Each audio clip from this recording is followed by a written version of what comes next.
అందరికీ నమస్కారం. Welcome to Padma's organic garden. ఈరోజు మీకు ఎన్నో హెల్త్ బెనిఫిట్స్ ఉన్న ప్రోటీన్ మిల్క్ షేక్ మీకు చేసి చూపిస్తాను. అది ఎలా తయారు చేయాలి, ఈ మిల్క్ షేక్ తాగడం వల్ల ఎన్నో ఉపయోగాలు, హెల్త్ బెనిఫిట్స్ అనేవి చాలా ఉన్నాయి. ఆ మిల్క్ షేక్కి ఏమేమి కావాలి, ఎలా తయారు చేయాలి మీకు చేసి చూపిస్తాను. రండి. చూసారు కదా, డ్రై ఫ్రూట్స్.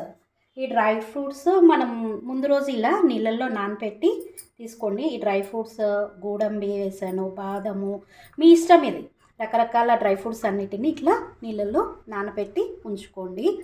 అరటిపళ్ళు, పంచదార, పాలు, వీటన్నిటిని కలిపి మీకు మిల్క్ షేక్ ఎలా చేయాలి, డ్రై ఫ్రూట్స్ మిల్క్ షేక్ ఎలా చేయాలో నేను చూపిస్తాను. రండి. ముందుగా ఈ డ్రై ఫ్రూట్స్ అన్నిటిని ఇట్లా మిక్సీ జార్లో వేసేద్దాము. అరటిపళ్ళు చూసారా, ఈ అరటిపళ్ళు మన గార్డెన్లో పండిన అరటిపళ్ళు.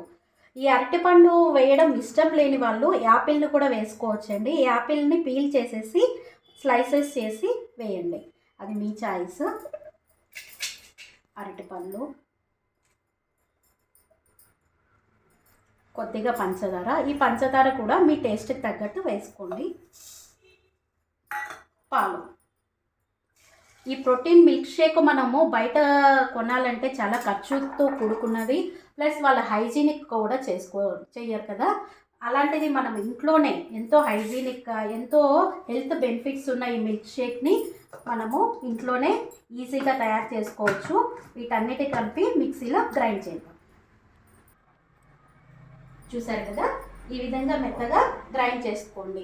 మామూలుగా డ్రై ఫ్రూట్స్ పిల్లలు తినమంటే డైరెక్ట్గా అంత లైక్ చేయరు కదా, కానీ పిల్లలకి ఇలా చేసి ఇచ్చాము అంటే చాలా ఇష్టంగా దీన్ని తాగుతారు. ఇలా గ్రైండ్ చేసిన దాన్ని ఫిల్టర్ చేసుకోకండి, డైరెక్ట్గా మనం తాగేయచ్చు. ఈ విధంగా ఒక గ్లాస్లో తీసుకొని ఫ్రిడ్జ్లో ఒక 10 minutes ఉండి తీసుకోండి. ఎంతో హెల్త్ బెనిఫిట్స్ ఉన్న మన milk shake ready. Thank you.